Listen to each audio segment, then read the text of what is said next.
里实在是编不下去了，他就想，哎，这句台词到底应该怎么写？啊，算了吧，我为什么要对自己要求这么严格？随便写一句吧，毕竟做人嘛，最重要的就是开心啦。我现在觉得很幸运啊，没有在小时候听到什么做人嘛就是开心啊这句话，否则我一定会把它变成我人生的座右铭。因为我们小时候可太想开心了，对吧？在我们小的时候上课听不懂，一想起这句做人嘛，最重要的就是开心了，翻开窗户我就跳出去了。我在那写卷子的时候写不出来，我一想做人嘛，最重要的就是开心啦，然后把那个卷子折成个飞机飞到老师的头上，对吧？那这样我是可以开心的做人了，但是做人的时间不长啊，因为会被。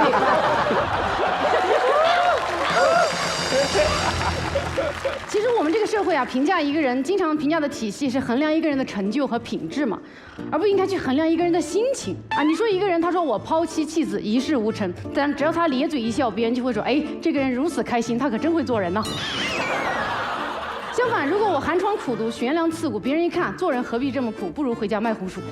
啊，开心其实是一种情绪，但我们作为人类有更加细腻复杂的情绪，它是不能单凭一个开心来概括的。你说艺术创作，它也有喜剧和悲剧之分，对吧？莎士比亚有4大悲剧，一点也不开心，但没有一个评论家看完之后会摇着头说完了，莎士比亚完了。说莎士比亚他丢失了做人最重要的东西，就是开心。其实很多人就跟我们说我们喜剧演员来说，这个做人最重要的不是开心，好像特别没有立场。因为很多人说啊，这个喜剧的内核就是悲剧嘛，但其实所有艺术的内核都是悲剧。因为开心是几乎没有太大的创造力的，你只听说过傻乐，对吧？没有听说过傻痛苦，你只听说过苦苦求索，没听说过哈哈求索。所有的痛苦带来的自省，才是驱动我们思考价值的体现。如果所有人都想我吃口肉就开心了，而没有人痛苦的去思考为什么不能人人都吃上肉，那么我们现在应该还在山洞里辩论，哎，做人最重要的是不是吃饱？对吧？感谢有人愿意选择更多的价值、更多的承担，才让我们拥有了今天那么美好的生活。我现在说开心没有那么重要，可能确实特别的没有立场。我用这么多段子逗大家笑，最后。为什么说开心不是最重要的呢？因为我要上价值了，不上价值是不行的啊，说明开心不是最重要的。其实我们在什么情形下会跟你说做人最重要的是开心啊？是没有那么了解你的朋友，在你遇到挫折、失败、打击的时候，他实在是无话可说，无计可施了。他没有人会在你一宿没睡，经历了艰难的生产，然后抱着新生的孩子泪流满面的时候，也没有人会在你失去了至亲，沉浸在悲伤中无法自拔的时候，更没有人会在你死磕一个目标、为梦想挣扎奋斗的时候跟你说放弃吧。做人最重要的就是开心。此刻我们都20几个小时没有睡了，确实我们都很焦虑，我们都很困，但是谁会在这个时候拍着我们的肩膀说，做人嘛，最重要的就是开心啦，不要硬撑啦？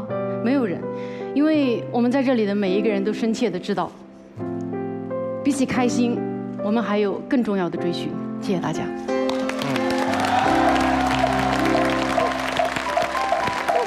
好，周芳，傅首尔。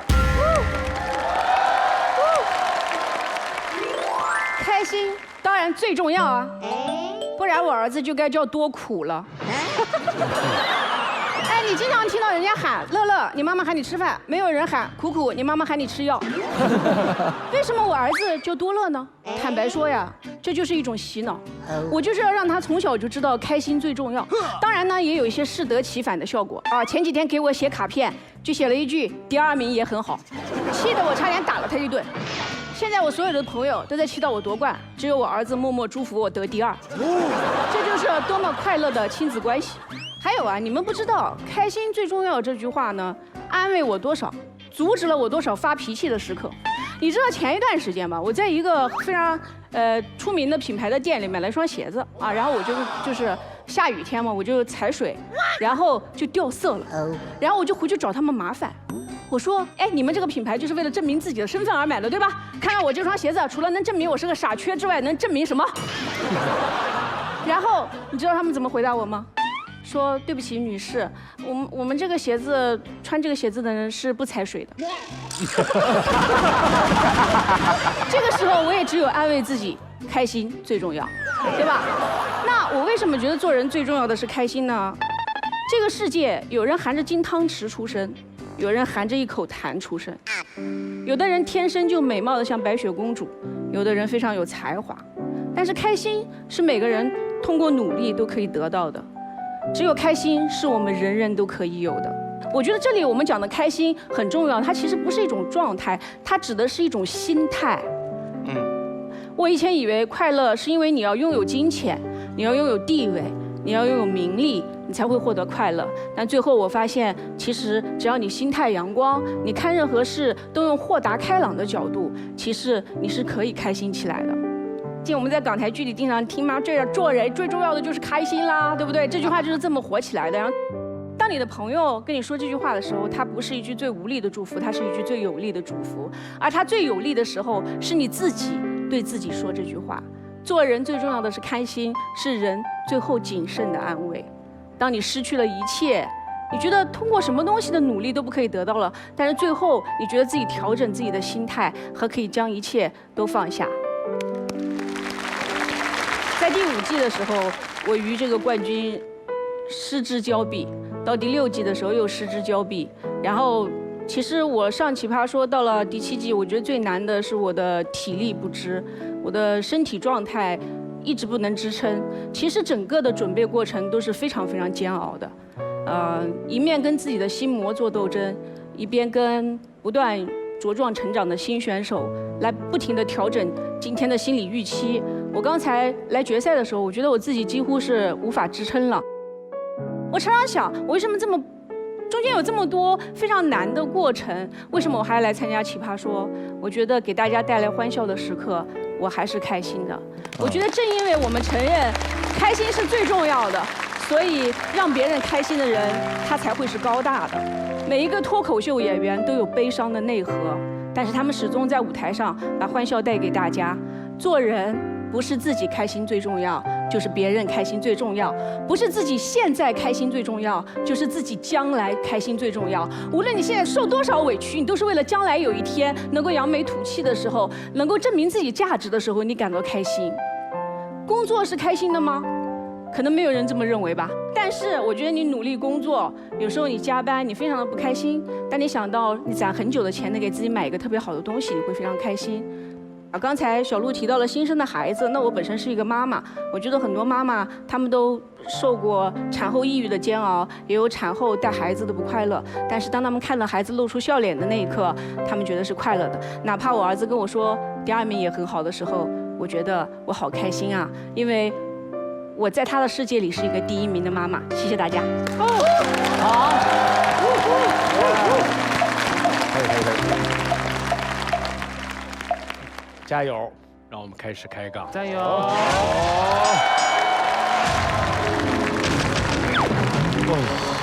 天哪！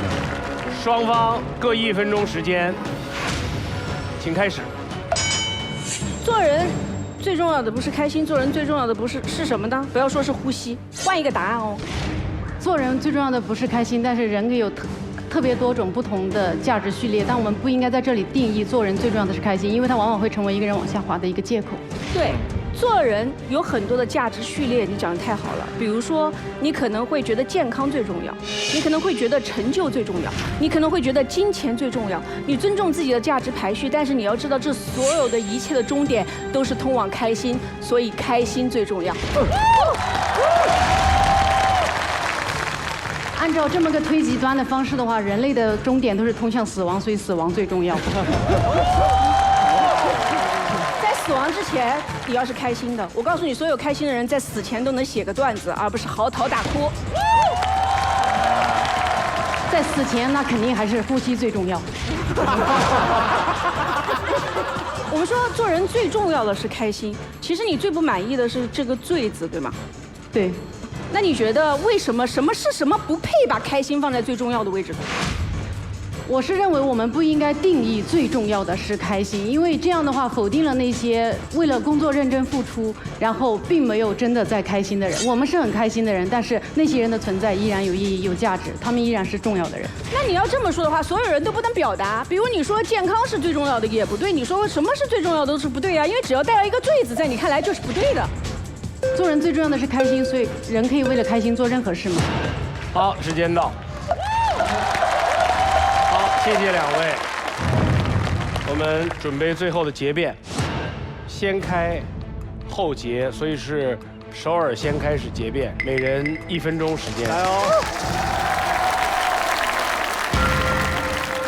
在最后的结辩部分，我想跟大家说说恋爱的事儿吧。我觉得两个人在一起最重要的就是开心。你知道我以前认识很多的女孩，她们把很多的价值排序放在了开心前面。她们会觉得说，这个男人能给我提供很好的物质享受，所以我跟他在一起。然后这个男人能给我提供工作上的帮助，所以我跟他在一起。他们经常在私信里面问我说，我跟他在一起，我觉得最后不开心，我要分开吗？但是我又舍不得他给我的一切。这时候我一定会回答他，做人最重要的就是开心，因为和一个不快乐的人在一起，你不会感受到幸福。幸福的起点就是开心，但是开心是一种心态，是一种你始终暗示自己，你告诉自己，我做人一定要开心啊。最后你能开心起来吗？你一定能，因为我就是这样被很多开心的朋友变成了一个非常开朗的傅首尔。谢谢大家。完美。小鹿结辩，谢谢，加油加油！谢谢。作为一个靠让大家开心一步干到这里的喜剧演员，现在跟你们说开心不是最重要的，确实好像显得特别的虚伪，但其实这是我今年真实的感受啊。我以前觉得作为喜剧演员，自己做的工作非常的伟大啊，觉得自己能给这么多人带来快乐，我真的觉得自己工作很有价值。但我真正发生改变是今年2020年，我7月份在咱们国内疫情差不多的时候，我做了一次全国巡演。我在那1个月的时间里跑了10个城市，每一次台下的观众都像现在这样戴着口罩看我演出。他们快乐，他们很开心。他说那是他今年来最快乐的一个晚上。他说我会因此觉得我的工作是最重要的吗？创造开心是最重要的吗？那如果那样的话，我否定了那些雪中送炭的人，那些力挽狂澜的人。我非常清楚自己的作用只是给大家创造快乐，可能往深渊里丢点糖，但是真正能让深渊填平，能让水上来的不是我们。所以做人最重要的，我不能说是开心，还有更多其他的价值值得我们去追寻。谢谢。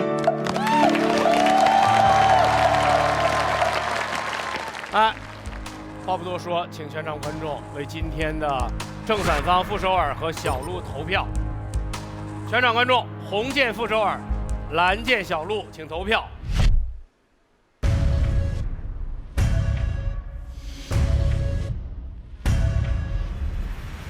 5、哇4、3、2、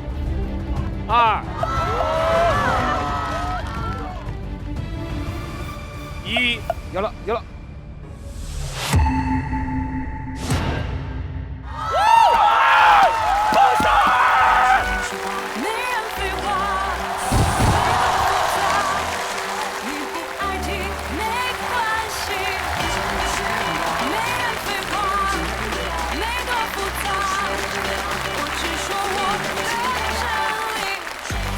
他今天是搏了命要打赢，我觉得非常好。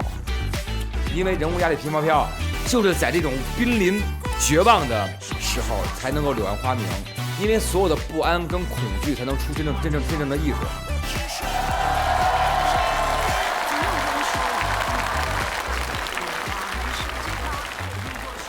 真的为你开心，你做到了。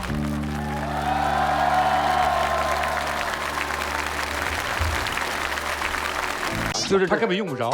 我上回看人说，那个每天要是能省10分钟睡觉，1个月就能省300分钟，5个小时可以用来补觉。然后所以说呢，无所谓了，反正我支持。不用睡觉药，不支持。来，跟他们两个 PK， 支持啊。好，其实你发现吗？这个往常啊，导师的立场对于选手来说是很关注的，但是我们选择立场的时候，这4位选手连理都没人理我们。好，我们说一下比赛的规则啊。因为是2v2的比赛，所以我们现在是4位选手分别立论，然后直接进入4人的自由开火。自由开火之后，4位都做结辩。我们的顺序是先开后结，也就是谁先发言，谁最后结辩，顺序倒过来。因为是决赛阶段，我们不做起始投票，一切都交给4位辩手。双方一辩，请起立。来，剪刀石头布来决定先发。剪刀石头布。小鹿，我先发吧。好，来，反方先开后结，反方一辩，小鹿，有请。好，谢谢大家。这个不睡觉药，我当然不支持，我没病，吃什么药？对吧？睡觉是一种病吗？如果睡觉是一种病，我宁愿长睡不起，病入膏肓。睡觉是这个世界上最美好的事情了，朋友们，我们稍微想一下，早上我们给别人打招呼都是说什么？睡得好吗？如果吃了不睡觉药，以后打招呼都是昨晚比前晚进步了吗？吃了不用睡觉药，我们女孩子都没有了美容觉，只有美容发呆。以后你也没有了什么宿便，只有随便。也没有什么裸睡，只有裸奔。梦境是能反映我们潜意识，反映出我们最真实、最强烈的想法。没有了梦境，以后别人问你你的梦想是什么，你说哦我没有梦，只有一个小目标。认真回想一下我们的社交生活，睡觉真的是我们人和人之间最后的一块遮羞布了。想象一下啊，你发完9封之后的2小时，逐渐的清醒过来，看到桌上你热腾腾的呕吐物，和呕吐物里你的朋友，他逐渐苏醒过来。你们到底要怎么假装刚才的一切都没有发生过？以后你的同事、你的朋友给你发信息，你不想回，你第2天没有办法说啊不好意思，昨晚我睡了，你只能说哦不好意思，昨晚我瞎了。甚至如果有伴侣的人，你都没办法用我困了来拒绝你的伴侣，你只能一脸真诚地跟他说对不起，我觉得我不爱你。拍中。有人说了，这个药是自愿的，你不想吃你就别吃呗。没有，我给大家列举几个场景啊，你睡了，偷东西的贼永远清醒；你的孩子睡了，隔壁的孩子永远清醒。你以为你有选择，但是只要有一个人吃了这个药，其他人都没有选择。只要有一个人吃了这个药，他提高了他的工作效率，很快这个世界就会分化，会分化成不同的小区、不同的城市、不同的国家。最后，不睡觉国的人会趁着睡觉国的人睡觉的时候把他们干掉，让他们长眠于此，还要嘲笑他们：你们不是想睡觉吗？又有人说了，所有人吃了这个药，人类的效率不就提高了吗？大家不要被这个人类的效率，它只提了效率，但是我们知道啊，我们玩永远不会追求效率，享受不会追求效率，我们追求的只有工作效率，对吧？这个一定是奔着提高工作效率去的。但人类最擅长的事情是什么？打发时间 ，deadline 才是第一生产力，对吧？睡觉是每一天的 deadline。为什么我们午夜的时候效率那么高？因为你知道，你再不写出来，你就要困死了。嘿，哪怕所有人啊，整整我们24小时的效率贼高，你想想，这是多么可怕的一个世界呀！从此，这个世界上没有什么海底捞，每家饭店都是海底捞，也没有什么早晚高峰，一天到晚都是高峰。从此我们也不需要家了，公司就是你的家呀，洗个澡继续干活。你要是不愿意洗个澡继续干活，你就会被开除，你被公司开除就叫逐出家门。从此直播带货，他们必须每天直播24小时，微哑变全哑。从此地球的资源消耗会加倍，人类会在共同加班中走向共同灭亡。我们生活在一个对于效率有盲目追求的时代，似乎每一分钟都应该充满意义，似乎每一秒钟都不能被辜负。我们总觉得，哎呀，时间不够，要是多一点了就好了，再多一点就好了。但我们真正缺少的根本不是时间，而是我们缺少的是感受时间的能力。我不想要我们人类都成为荆棘鸟，没有脚，只能永远在天空中飞翔。我希望我们能够偶尔停下来，感受那一刻自己作为人的存在。谢谢大家。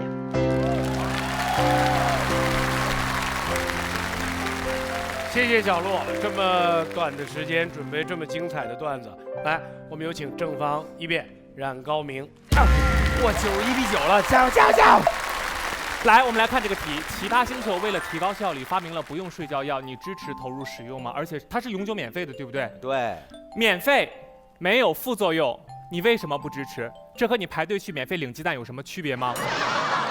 你说对面的人又没逼着你必须领，你可以不领，但是你别掀我的摊儿吧。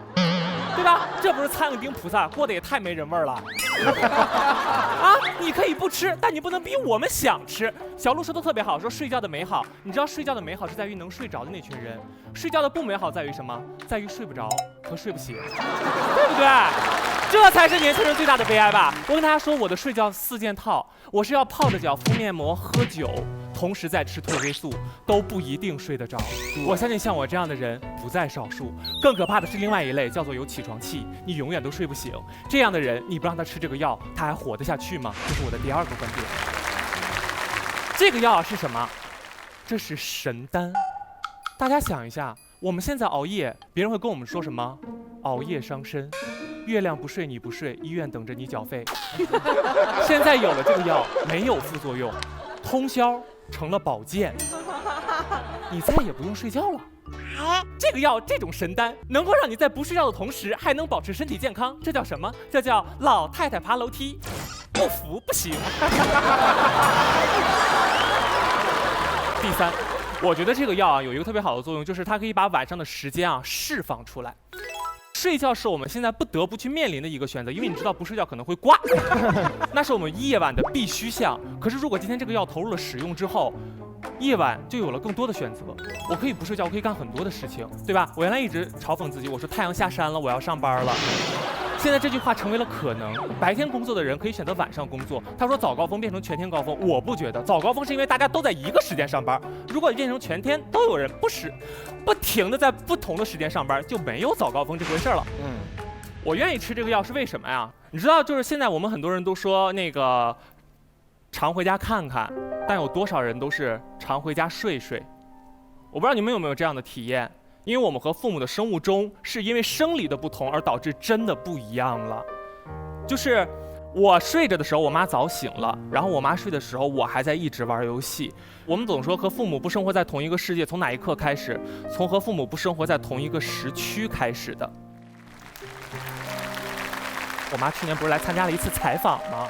他最后说了一句说你如果有时间常回家看看，但后来我没有怎么回家，我工作依然非常的忙，我不能回家，我妈就想接近我的工作，然后后来跟我说她希望能成为我的助理，当然以我去年的那个身段是不配拥有助理的，我就一直骗我妈，我自己掏钱跟她说有什么基酒啊什么的，就来回的飞。你知道那个也是我这道题一个比较明确的感受，就是当我在酒店里的时候啊，我不知道大家出去住酒店会不会吃得到早餐，我是永远不吃早餐的，因为我起不来。然后呢那一刻，我跟我妈唯一的连接就是，我经常在睡梦中半睡半醒的时候，看到我妈还黑着灯，她在那洗漱，因为她怕打扰我。然后等我去工作的时候，我从包里能掏出2个鸡蛋，我也不知道为什么天下的母亲都特别愿意从酒店的自助餐里偷2鸡蛋，塞包里，然后就觉得那个是对你的爱。那一刻，其实我自己还是就是比较难过的，就是我发现我即使跟着我妈妈出来了，我们2个人生活在同一个空间，但是我们2个人却没有多少相处的时间。很多年轻人也是这个样子，你回家之后，经常都是父母就跟你说一句啊早点睡啊，然后第2天起来就已经到中午了，你爸妈都已经开始在做饭了，然后你起来吃了个饭，下午又出去玩了，晚上回来之后唯一的一点时间，你可能又在干别的事情，他们又睡得很早。所以我是希望有这个药的出现呢，就是可以让我和他们生活在同一个时区，然后如果以后再跟我妈妈一块出去工作的时候呢，我可以不让他再去偷那个鸡蛋，我可以跟他一起在酒店的那个餐厅把这顿早餐吃完。谢谢。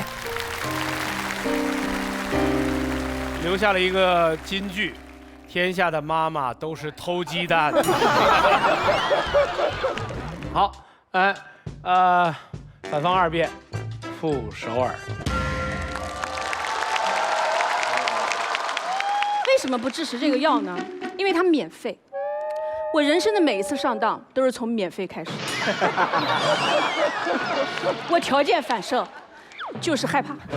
我想问你，你不睡觉，你醒着干什么呢？你说我有老多的事情可以干了呀，朋友们，可拉倒吧，再多的时间都不够你刷手机。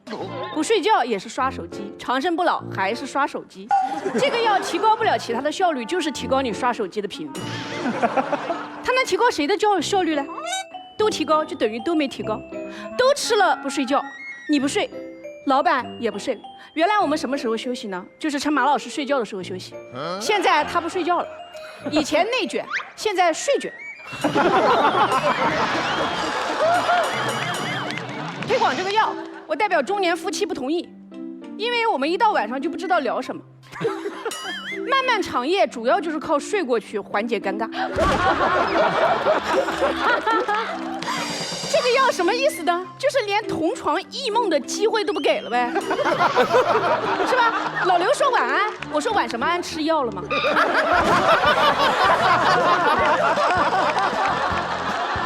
哎，你说可以不吃呀？这个药最讨厌的地方啊，就在于假装让你选，其实没得选。老刘吃了，我敢不吃吗？以后的夜晚都是敌明我暗，谁知道他对着我这张脸会产生怎样的深度思考呢？随着吃药的人越来越多，奇葩星球的作息时间一定会进行调整。这个时候，你还觉得你拥有选择的权利吗？这个药我最讨厌的地方就是它使所有人都被迫延长工作时间，而且是以自愿的名义。然后我想问大家一下，睡觉只是生理需要吗？你们的心里不需要睡觉吗？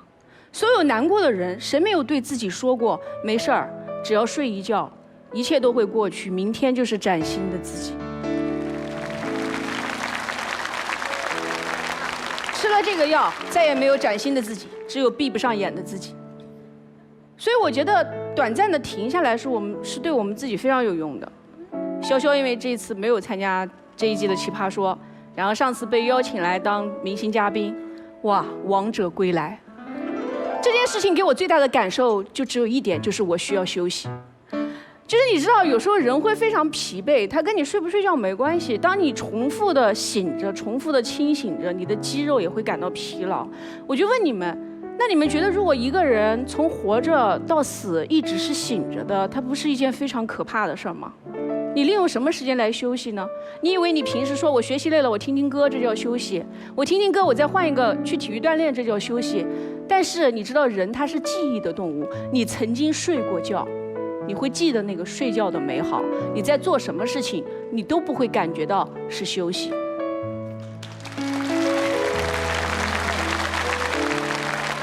最后，我觉得最重要一个点啊，对于我来说，就是为什么我不愿意推广这个药呢？是因为我不愿意失去我的梦境。我告诉你们，梦是最具有创造力的来源。我真的在梦里看见过白云、蓝天，还有戴礼帽的兔子。梦境是潜意识，是我们快乐、焦虑、恐惧的反射，是另一个世界。大家贪恋现实世界的五光十色，却忘却了另一片开阔之境曾经给予我们的安慰。我们一直拥有平行世界，在另一个世界，我们放出被这个世界禁锢的灵魂，充分地享受自由。跟大家说个事儿，今年呢，我外婆过世了，我非常非常难过，因为我是我外婆带大的。我曾经每个夜晚忍住泪水，去外面看星星，很多个夜晚。我希望浩瀚的星辰能够治愈我的伤悲，因为我是一个喜欢把崩溃藏起来的人。我觉得这种巨大的生离死别的痛苦，没有任何人能够理解你，只能靠你慢慢的自己去消化。然后每天晚上出去看星星，其实我并没有觉得好过一点，直到有一天，我在梦里边嚎啕大哭，我又梦见了我外婆。然后我感觉我回到了小时候，她在她的背上，而且我真的真切地闻到了我小时候在她头上闻到的桂花头油的香气。在那一刻，我感觉我治愈了自己。你们会说，那有时候也会做噩梦呀。但是我想说，即使你做的是噩梦，那也是我们内心恐惧的折射，帮助我们更好地认清自己。我最近的情绪出了什么问题，不是通过你的梦来反射的吗？我觉得我们不能失去梦境，因为梦境就像是一面镜子，照出了我们的自己。最后，我认为真正的提高效率啊，不是延长时间，是珍惜每分每秒。不是无限的延长清醒的时间，让焦虑和痛苦无处安放。时间看似增加了，其实只会让我们更加侥幸。白天见不到的人，我们想晚上还有时间，最后发现到了晚上也并没有见面。大家应该都看过一句话啊，说因为喜欢你，每次去见你，我都是用跑着去。如果我们真的爱过，真的珍惜，这一生清醒的时间已经足够长。而且如果哪一天我真的离开了你，我们还可以在梦里相见。谢谢大家。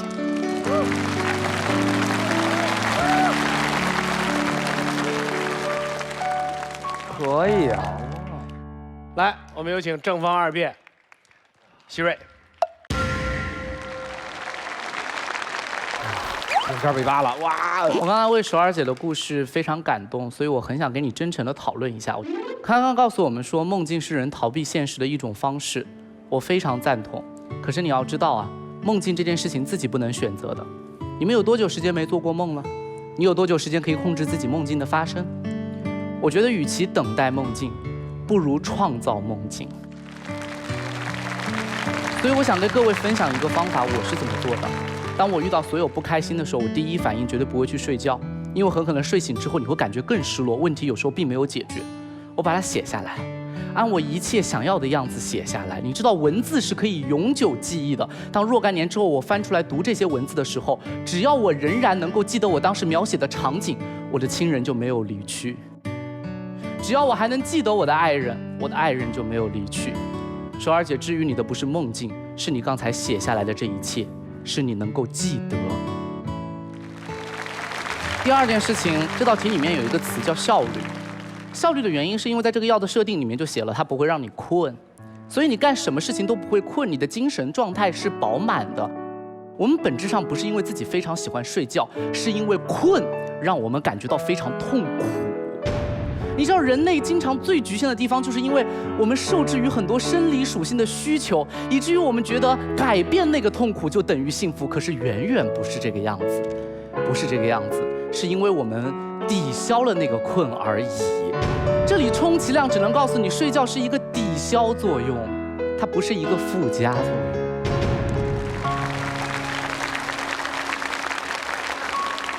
第三件事情，我想跟各位沟通的，什么叫做药？我觉得所有的药的本质，在我的理解里面，本质上都是为了延长生命。你看这道题里面不用睡觉药，真的是在讲不用睡觉吗？不是，我们人生大概需要花1/3的时间睡觉，它本质上是告诉你延长了你的生命。而你再想一想，那些特效药、治疗药，甚至抗衰老的药，哪一样不是在延长你的生命？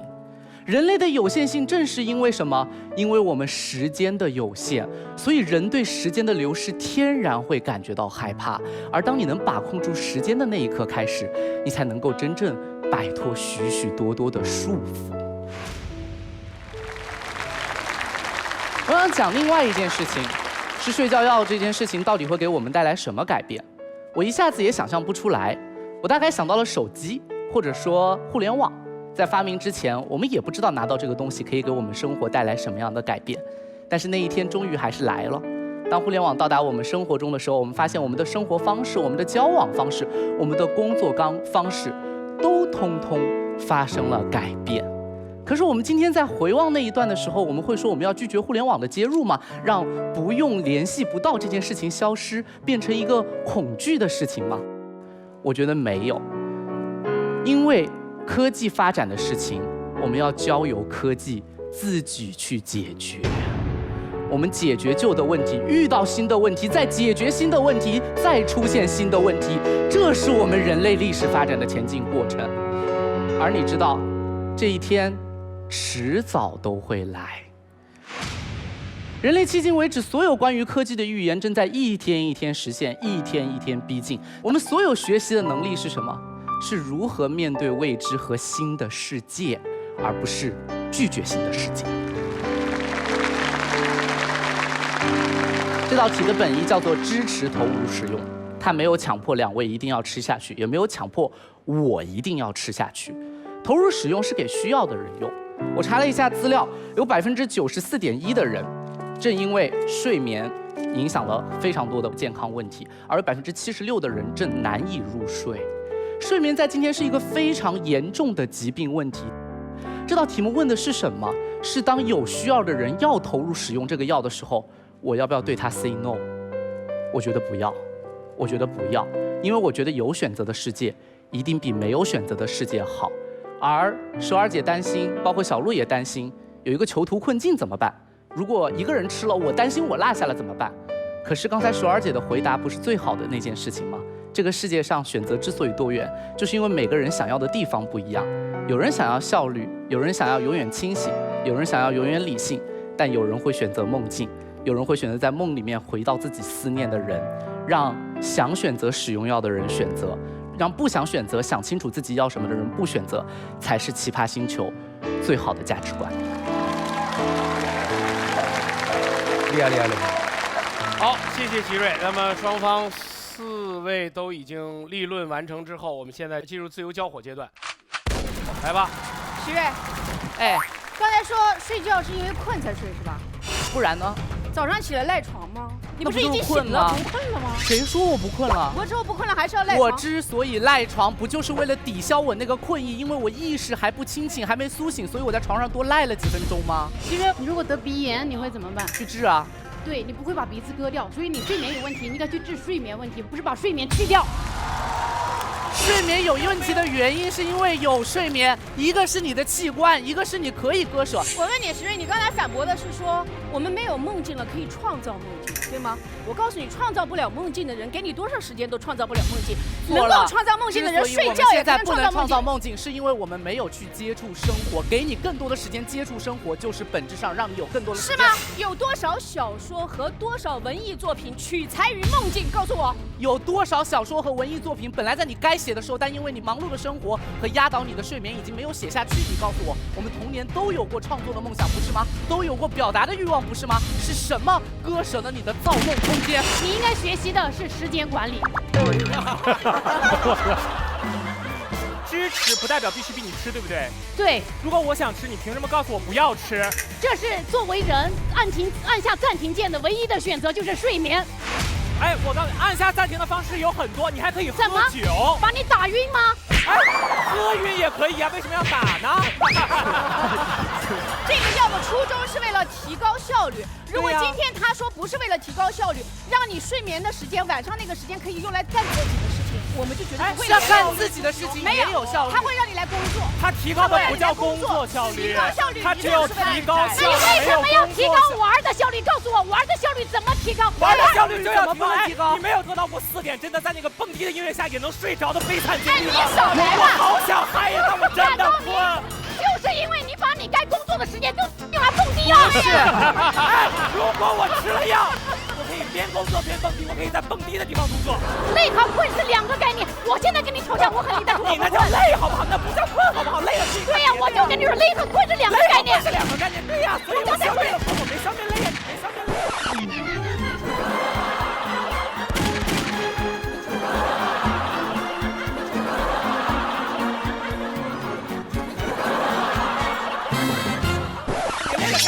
你刚才说了，我不累，你刚才说了不累的，你自己说回操，回操，回操！任高明把头发扔上。哇，这就是辩论啊！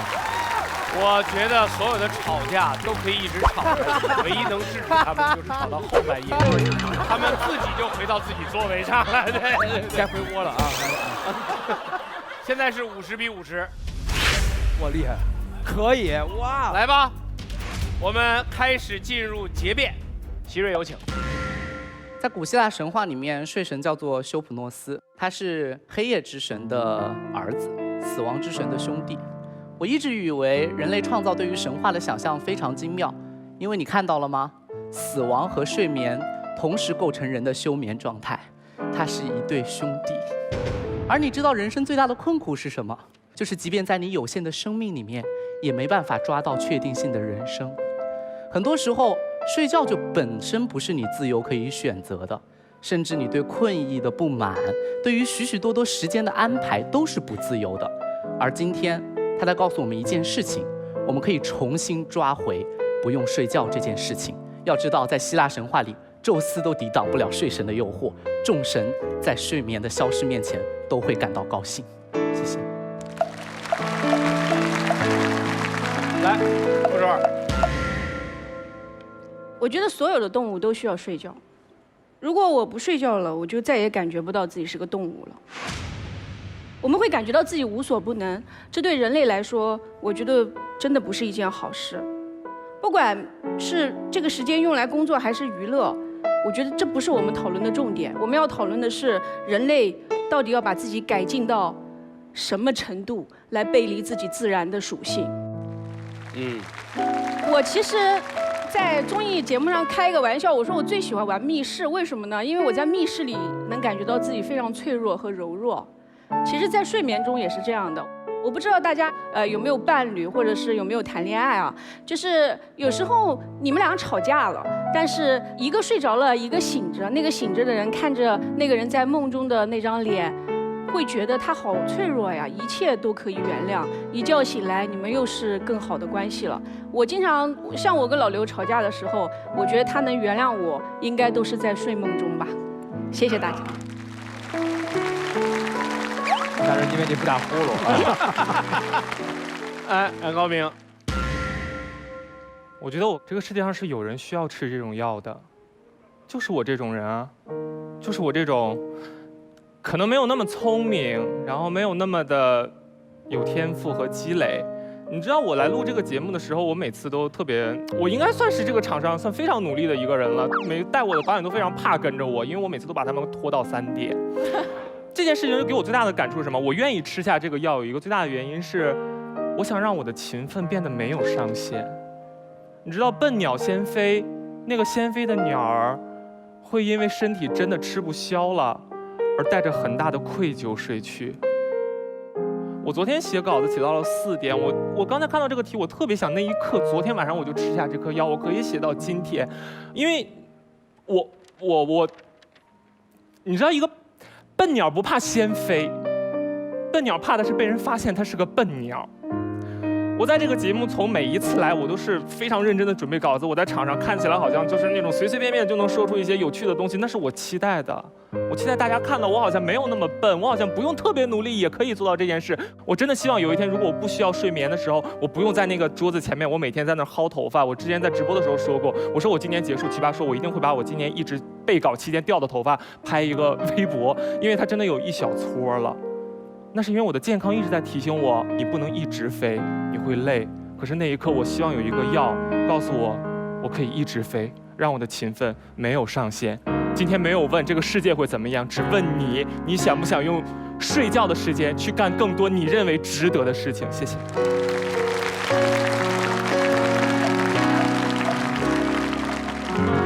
来，小鹿。如果我们有了这个不睡觉药呀，这个世界上会丧失很多的浪漫。大家想想，弗洛伊德老师梦的解析，他解析谁呢？你说睡美人的故事再也不存在了，王子过去的时候，美人把眼睛一睁，你干啥？马丁路德金 I have a dream 没有了，他只能说 I have a pen。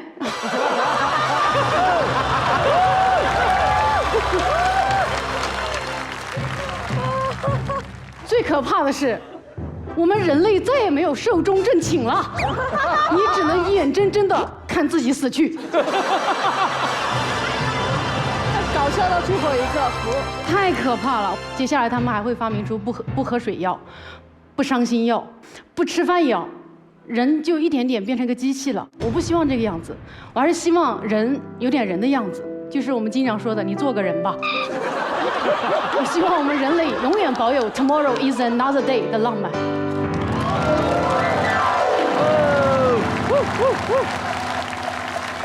好，来，我们请全场观众给正反方投票，红键正方，蓝键反方，请投票。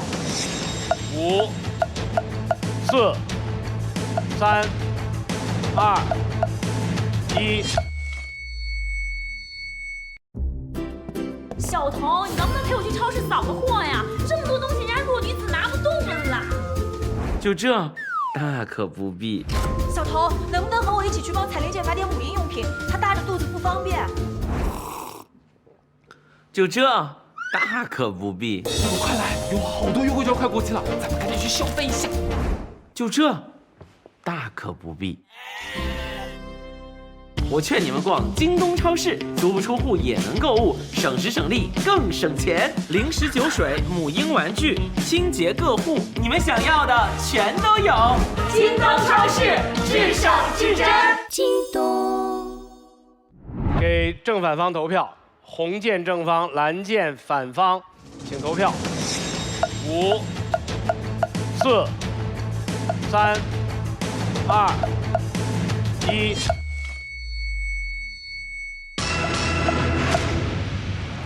反方64票胜利。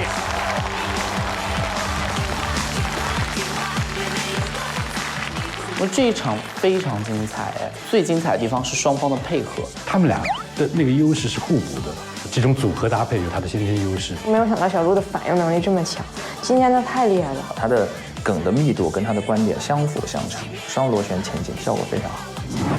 反方胜利，所以傅首尔和小鹿各加10票优先票，然后在这10票的基础上，我们要给全场4位选手进行投票，获得前2名的进入最后的 BB King 争夺战。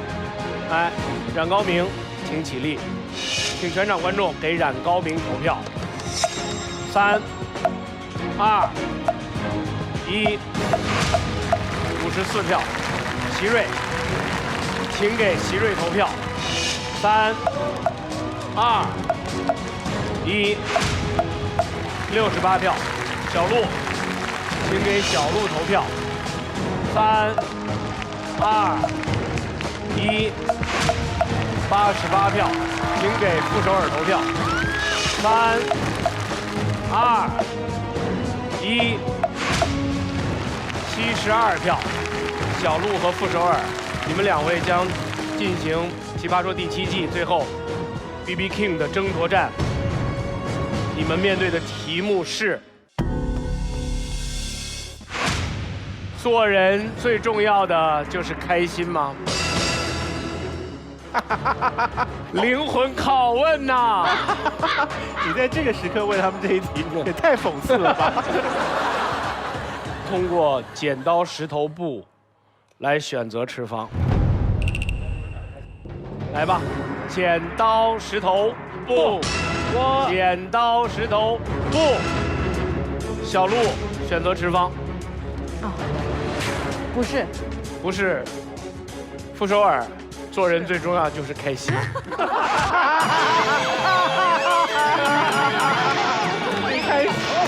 开心就好。来，我们请小鹿和傅首尔去后台准备。你们时间不多，加油，加油，加油！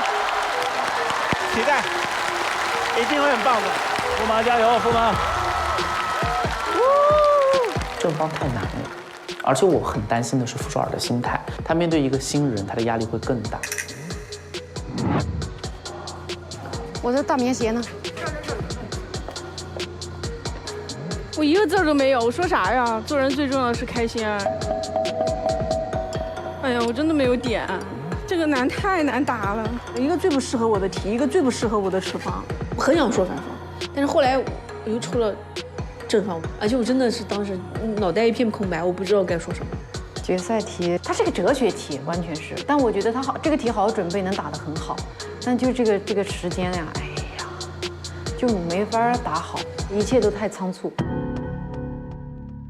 导演组要求说，有没有可能请执中和陈明2位老师去帮助2位 BB King 的候选人做最后的准备？老师们，谢谢。谢谢，谢谢。奇葩说是一个竞争的舞台，好多人都认为说奇葩说这边都是你死我活的争夺，但是好多人都不知道，其实奇葩说的很多辩论双方的观点在台下有很多的共享，这是一个非常非常了不起的传统，因为他们从来不单纯以胜负作为自己唯一追求的目标，他们追求的是智慧的共享，并且在共享的前提下去追求谁能够把智慧的高点摸到更高，这才是最最可爱的地方。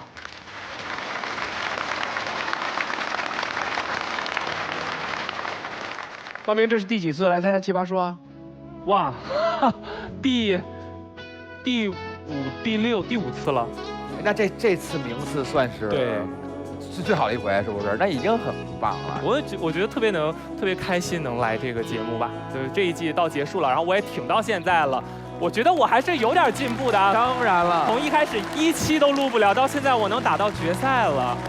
冉高明，我很荣幸的通知你，从今天晚上开始继续准备《奇葩说》第8季吧。好，加油加油加油！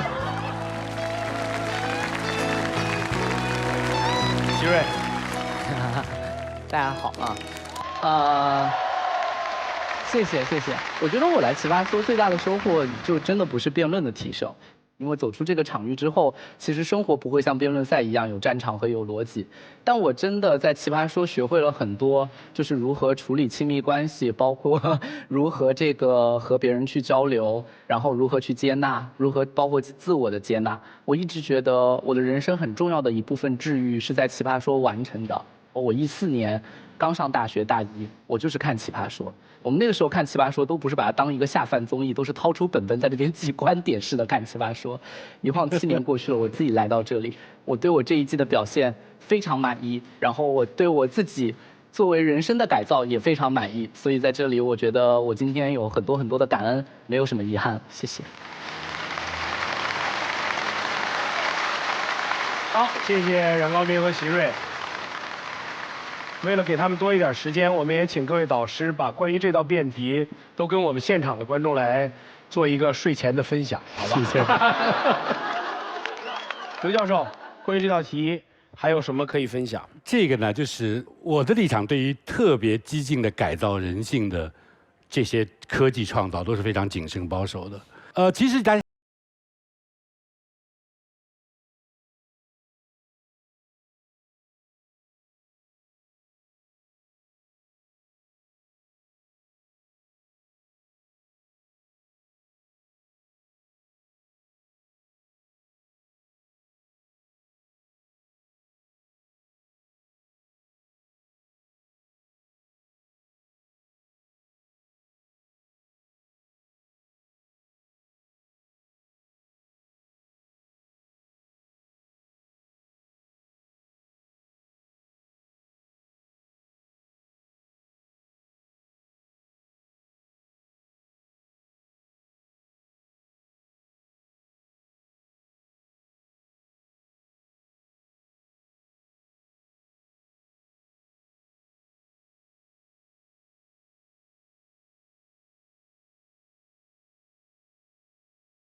这种字眼都用出来了。是啊，是清醒是相对于睡眠而言，所以你取消睡眠之后，清醒的意义也就被取消了。改变了。可是那又怎么样呢？然后我们人类已经靠着我们欺骗自己，我们是用睡眠来演习死亡，结果我们对死亡有比较放心，有比较不警觉，有比较不恐惧吗？一点都没有，就是人类依然这么害怕死亡，依然连在日常谈话中谈死亡都要避免。你说睡眠到底给了我们什么预习的机会，让我们不怕死亡呢？所以刚才教授讲的这2件事情，我实在恕难苟同。我完全同意刚才傅首尔讲的这个事情，就是也许我们不用睡觉以后，我们也只是拿那个时间来滑手机而已。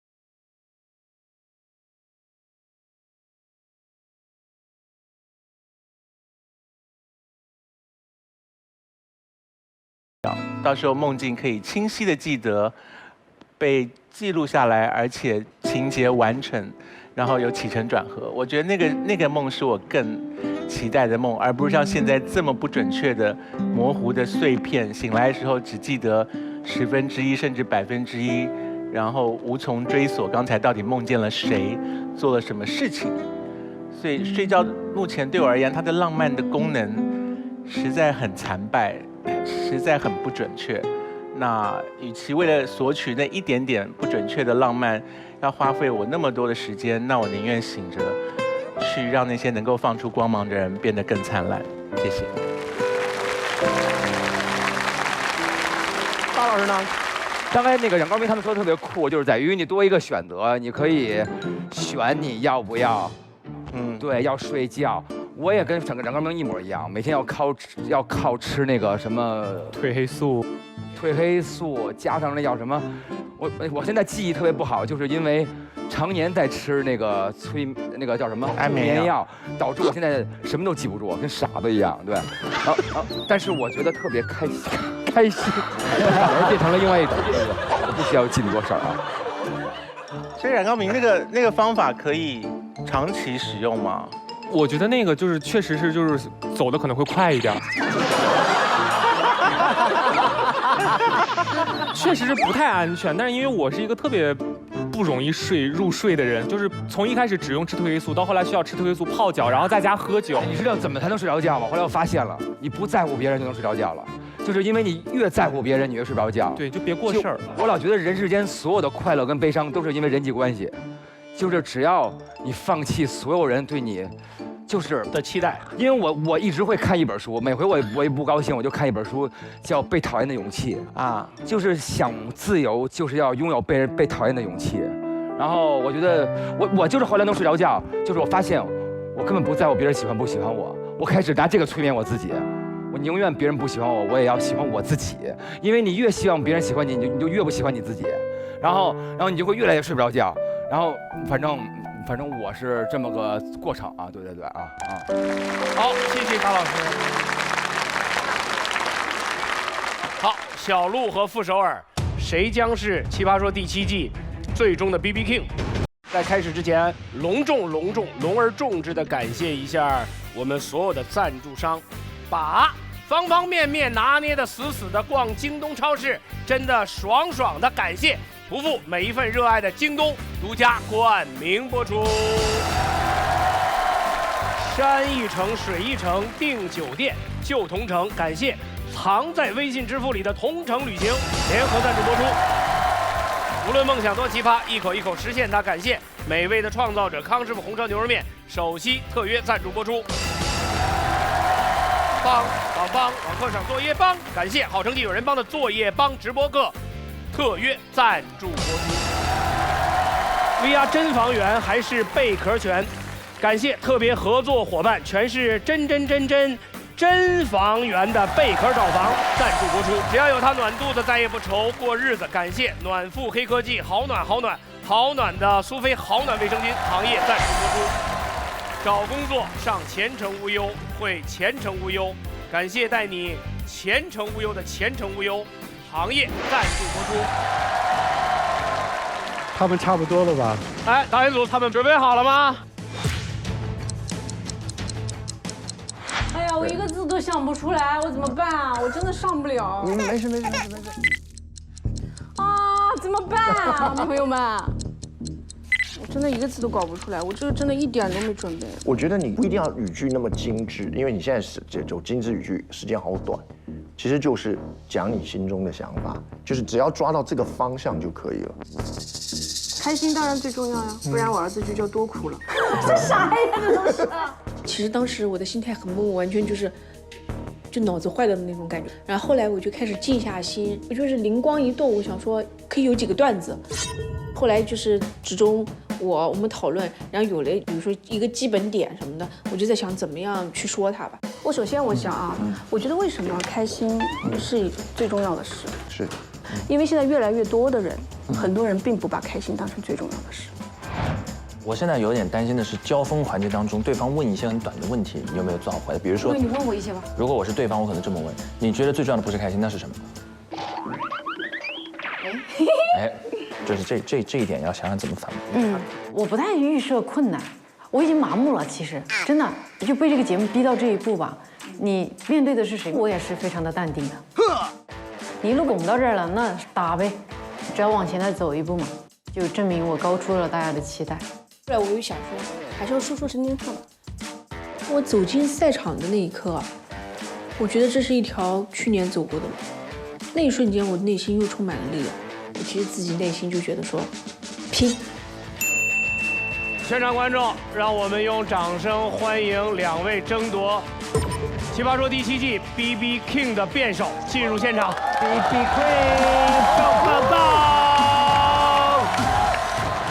陪伴我4年的这条路，赢不能赢，我一定要拼尽全力，坚持干到底，迎难而上，放手一搏吧！加油！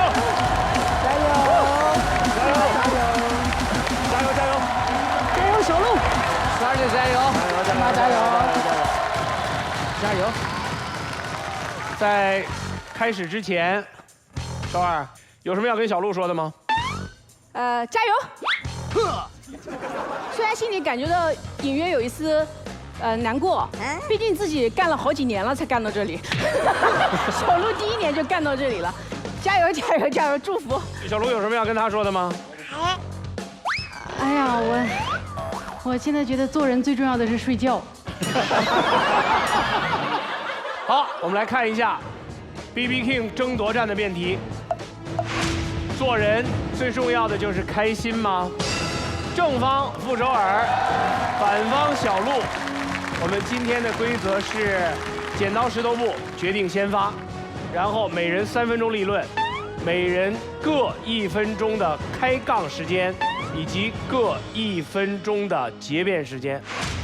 然后我们就由全场观众来投票投出 BB King， 请各出右手。剪刀石头布，首尔。小鹿先发吧，我后。好，反方先发后结。哎，各位观众，《奇葩说》第7季决赛开始，反方小鹿。谢谢大家啊！我今天看到这个辩题，做人最重要的就是开心的时候，我以为这个辩题是因为最近的一个热搜事件出来的，因为有一个女艺人做了人之后，她不开心，她就不做人了。哎呀，好猛啊！这么猛？好猛啊！做人最重要的，为什么我说做人最重要的不是开心啊？做人最重要的难道不是呼吸吗？哎，怎么会是开心呢？啊，如果一个人过于开心，忘了呼吸，他就会岔气。哎，如果做人最重要的是开心，那么这个世界上最快乐的人应该是胸腔外科的医生，因为他每天都可以开心。如果做人最重要的是开心，那真的我们脱口秀演员应该是这个社会的贵族，对吧？你的老板不应该给你发工资，应该给你发段子。脱口秀演员简直应该跟古代的这些先贤平起平坐啊！有什么孔子、老子、韩非子，就应该有小路子、陈路子、欧阳超子。而你们居然这么随便的就把陈路子淘汰了，真是好大的胆子！做人嘛，最重要的就是开心啦。这句话长期出现在 TVB 里面，但是你们想想，这句话它往往就是在一个人失败的时候，别人安慰他的一句话。他这么说，可能就是因为那个主角有点太不努力了，他真的实在是不知道该说怎么安慰对方了，他已经放弃对你说任何有建设性的话了。我甚至觉得有时候这个电视剧的编剧可能也处于一种放弃的状态。哇！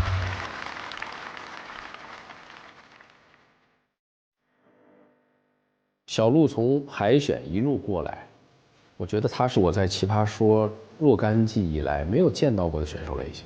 我不想形容他的风格，他就是他。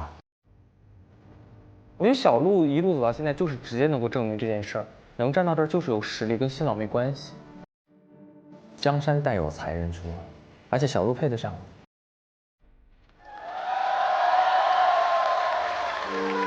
希望给大家能够传递出一种力量吧，就是女孩子的幽默很可爱。你是一个很可爱的小朋友，你有一个很朴实的天分，就是踏实勤奋。你会靠着这个一点点走出农村，一步步奔向世界，成为一个闪闪发光的人。会有特别多的人喜欢你，他们喜欢你，不在意你是男是女，就是喜欢你。我很爱自己，你也要爱自己。你心有多大，童年的快乐就有多大，未来的世界就有多大。很感谢奇葩说，我说了我想说的话，我也是挺开心的。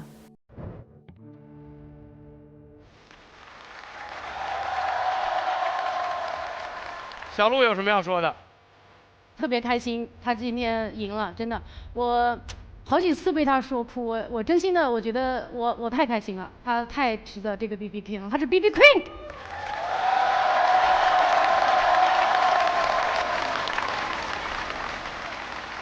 首尔，我这个人就是非常好强，大家都知道。就是其实我这次来跟自己说，这是我最后一次冲击 BB King 了。我总是觉得我无法战胜观众对我的审美疲劳，但是我还是在我一次次上台的时候，听到了掌声。我觉得我这辈子最不后悔的一件事，就是在16年的冬天，导演问我说：“你有什么优势啊？你觉得你凭什么来奇葩说？”我说：“我就凭我普通，这个世界需要普通人的声音。”然后谢谢奇葩说，让一个灰头土脸的我成为了一个闪闪发光的自己。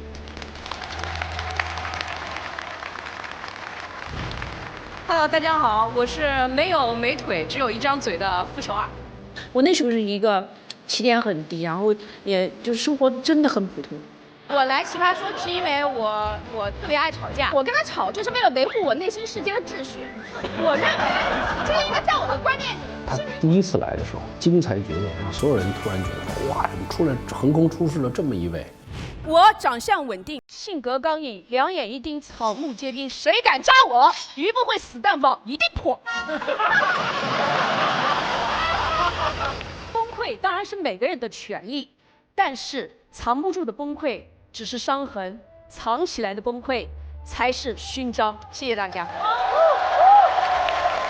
你要相信我值得被爱，我值得被善待。你要相信付出真心没有错，真心对一个人好没有错。爱情不就是我敢喜欢又敢离开吗？他给这个节目带来了这么多思考，给观众带来了那么多感动，我觉得他值得。每一年他变得更强，他都能扛住，而且还能反着再输出新的观点。我觉得首尔真的太炸了。刚才康永哥其实讲的是，还是一点就是会带给孩子自卑感，但是我想说的是，真实的自卑好过虚假的自信。我觉得他真的像我们真实的说一件事情，只要你还有提升空间，你一定可以通过努力得到。他感动我的东西是，他是一个普通人，有目标有理想，然后一步一步改进自己。它是关于生命意义如何自己写就和造就的这样一个故事。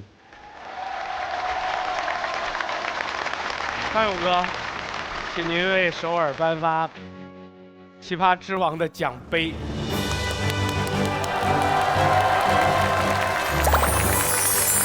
谢谢康永哥，太开心了。然后很好，请刘教授为傅首尔披上他的 BB King 的披风。